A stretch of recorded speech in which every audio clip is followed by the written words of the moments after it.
Bonjour, je m'appelle Rayhey White, je suis doctorante au sein de l'UMR-EIO pour Unité mixte de recherche écosystème insulaire et océanien.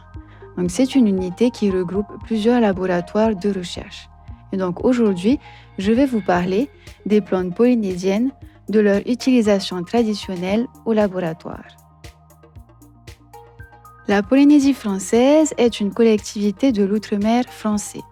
Elle est située dans le Pacifique Sud, à plus de 18 000 km de la France. Notre Polynésie est un véritable laboratoire naturel avec plus de 50% d'endémisme dans sa flore. Cela est dû à son isolement géographique, son climat tropical et la diversité de ses milieux. Savez-vous ce qu'est une espèce endémique? Donc, c'est une espèce végétale ou animale retrouvée dans une région géographique limitée, comme par exemple le Thierry Apethei, fleur emblématique de Rhéatea, que l'on ne retrouve que sur cette île et nulle part ailleurs dans le monde. Bien que cette flore soit très connue, très peu d'études chimiques ont été réalisées sur cette dernière. Ainsi, comment interagissons-nous avec la nature? Quels nouveaux regards pouvons-nous apporter?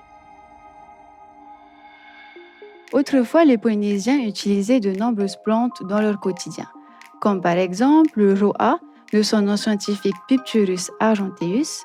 Ces écorces étaient utilisées dans la confection de lignes de pêche. Les légendes racontent que Maui aurait utilisé des cordes tressées avec des fibres de roa et les cheveux de Hina pour pouvoir capturer le soleil. Autre exemple de plante, donc le uru ou arbre à pain. Donc son tronc était utilisé dans la fabrication de pirogues et sa sève était utilisée en tant que gel pour cheveux ou pour traiter les fractures. Et enfin, dernier exemple, le tamanu, plante que nous connaissons tous. Comme pour le uru, son tronc était utilisé dans la fabrication de pirogues ou d'habitations et l'huile obtenue à partir de ses fruits séchés était très appréciée pour ses propriétés cicatrisantes et anti-inflammatoires, donc pour soigner les bobos. Au laboratoire de chimie, nous travaillons sur les organismes marins et terrestres. Nous avons développé des tests d'activité qui permettent de dire si telle ou telle plante a une activité contre la maladie d'Alzheimer, un effet sur le diabète ou encore permet de lutter contre le vieillissement de la peau. Au laboratoire, nous avons travaillé sur de nombreuses plantes comme celles citées précédemment. Comment cela fonctionne-t-il? Tout d'abord, nous avons l'étape de séchage où nous séchons au four nos plantes. Ensuite, nous faisons ce que l'on appelle des extraits de plantes, donc que j'expliquerai par la suite. Et enfin, avec ces extraits de plantes, nous testons sur les microplaques comme vous pouvez le voir sur la photo.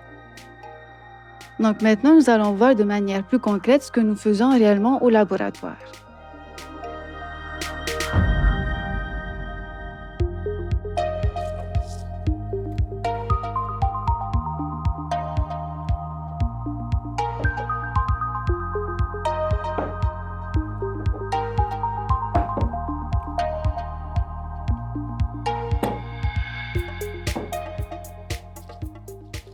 Donc ici, vous avez des feuilles d'hibiscus séchées que nous avons mis en présence de solvants, donc cela peut être de l'eau ou encore de l'alcool de laboratoire.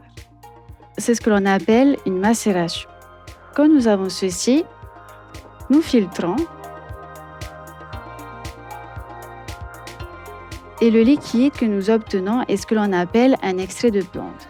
Donc nous pouvons avoir plusieurs couleurs d'extrait de plante. Donc ici, vous avez du kaki, de l'orange ou encore du jaune. Une fois que nous avons nos extraits de plantes, nous les testons pour voir si ces dernières sont actives. Donc qu'est-ce que cela veut dire? Nous regardons si c'est une activité ça permet de lutter contre le vieillissement de la peau ou encore si c'est un effet sur le diabète. Donc comment nous voyons ça au laboratoire? Nous faisons ce que l'on appelle des tests colorimétriques, c'est-à-dire des tests avec de la couleur. Par exemple, ici, si je prends un peu de cet extrait et que je mets dans ce liquide, Si l'on n'observe pas de changement de couleur, cela veut dire que notre extrait est actif. Au contraire, si je prends un peu de cet extrait et que je le mets dans ce flacon, on observe un changement de couleur, cela veut dire que notre extrait n'a pas d'effet. Donc c'est comme ça que cela fonctionne au laboratoire.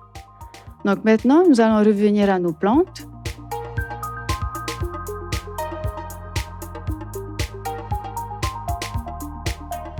Grâce aux tests réalisés au sein du laboratoire, nous avons pu voir que les écorces de Roa avaient une activité anti-diabète et que ces feuilles permettaient de lutter contre le vieillissement de la peau.